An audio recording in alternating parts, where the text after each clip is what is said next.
Chapter 6. The Arringtons they lived 3 doors down from the house I grew up in, and their house was the only one in the neighborhood that stayed green during the day. It was summer.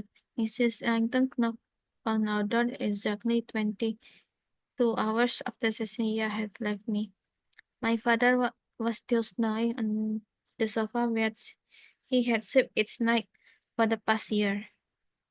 I had realized only an hour earlier that my mother wasn't going to come home this time. I gone through the dresser and the drawers in the bedroom and the place where she stashed her carton of cigarettes. Everything that mattered to her was gone. I knew no by now I knew enough by then not to ask my father where she went. Would you like to come for a nice Sunday house at our house, Bentley? Wendy? Her tight curls were shiny and hard pressed from the salon, and I couldn't help but reply directly to them with a nod and a thank you. I went straight to the laundry room and put my best outfit, a navy blue jumper and a rainbow striped turtleneck. In the washing machine, I had thought of asking her in my father for home too, but Mr. Ellington was the most social of woman I knew, and I figured if she didn't include him in her invitation, there was a reason. Thomas Ellington Jr. was the best friend I had. I don't remember when I gave him the distinction, but by the time I was 10, I was the only person I cared to play with. Other girls my age made me uneasy. My life looked different from theirs. Their easy bake often, their homemade herbals, their puppet sock, their mothers. I learned very early on that being different from them didn't feel good. But the Arringtons made me feel good.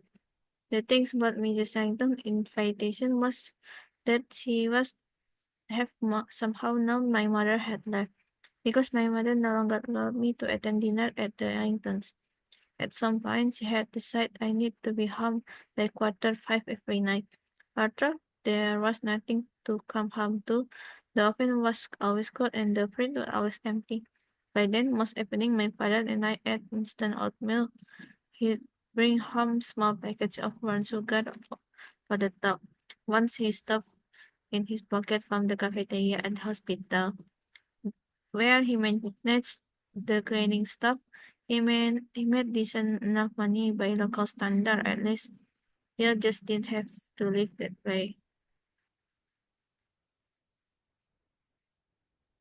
I had somehow learned that it was polite to bring gifts when invited to a nice dinner, so I had clipped a wistful of hydrants from bus. Although late September had turned most of the white petals to cedar steeping, I thought the stem with my rubber had elastic. "You are such a thoughtful young woman," Mrs. Ellington said. She put them in a blue vase and placed them carefully on the table in the middle of the steam dishes. Thomas' younger brother Daniel adored me. Well played trains in the living room after school while Thomas did his homework with his mother. I always saved mine for after 8 o'clock when Cecilia either went to bed or gone for the night to the city. She did that often, went to the city and came back the next day. So doing my homework, then give me something to do while I wait for my eyes to get tired. Little Dunning fascinated me. He spoke like an adult and knew how to multiply when he was doing 5 years old. I would quiz him on the table while he would play on the Langton circuit Fahrenheit, amazed at how clever he was. Mrs. Langton would pop into listen and always touch each other our heads before she left.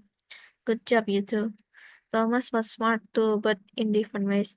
She made up the most incredible stories where we write in the tiny spiral notebook his mother bought us the corner store, where we draw a picture to go along with every page. Each book will take us weeks. We painstakingly discussed what to draw for each part of the story when they took our time sharpening the whole book of pencil before we began. Once Thomas said, bring home a story I love but familiar with a beautiful kind mother who became very sick with a head from of deadly chicken pox. Then go for their last vacation together as a family to a faraway island, where they find a tiny magical gnome in the sand named George, who speaks only in rhymes. He grants them a gift of a special superpower in the exchange of bringing him home in their suitcase to their other side of the world. They agree and they give them what they wish for. Your mom will live forever until the end of the time. Whenever you get sad, just singing this little rhyme. Num lived inside the mother pocket for eternity happily ever after. Adam, the family carefully on the page of his book.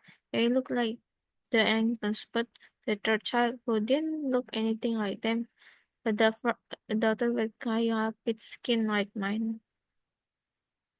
One morning, I found my mother sitting on the edge of the bed, flipping through the books, which I hid them deep in my drawer. Where did this come from? She spoke without looking at me and stopped at the page. Then myself at the Black family. I made it with Thomas at his home. I reached for the book in hand. My book, I reached but fighting. She yanked her arm away from me and tossed the book at my head. I'll turn the spiral page and everything but them disgusted her. The corner chipped my chin and the book landed between us on the floor. I stared at it, embarrassed of the picture she didn't like, of the fact that I've been hiding it from her. My mother stood up, her thin neck erect, and her soldier shoot the door quietly behind her. I brought the wood back to Thomas' house next day. Why don't you want to keep it? We were so proud of what you two made together. Mrs. Sanctor took it from my hand and saw it was bent in a few places. He smoothed the cover softly. It's okay, she said, shaking her head and so that I didn't have to answer. You can keep it here. She put it on bookshelf in the living room. When I was leaving that day, I noticed she opened the book to the last page and faced it out towards the room. The family of the five, me included, our arms around one another, and an explosion of tiny hearts coming from our smiling mother who stood in the middle.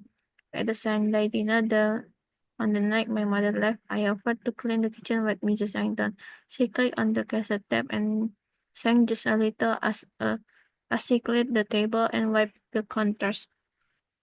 I watched her bashfully from the corner of my eyes while I ironed the dishes. At one point, she stopped and picked up the oven meat from the counter. She looked at me with a playful smile, swiped it off her hand, and held it up beside her head. Miss Bradley, she said in a funny high-pitched voice, her hand moving in the puppet. We asked all for our celebrity quiz here on the Angton After Dinner Talk Show. A few questions about themselves. So tell us, what do you like to do for fun? Let's go to the movies. I love awkwardly, not sure how to play along. Yeah, sometimes. I didn't ever been to the movie. I also hadn't ever talked to a puppet. He looked down, shuffled some dishes around the sink. Thomas came running into the kitchen, squealing, Mom, Miss doing the talk show again. And then I flew in behind him.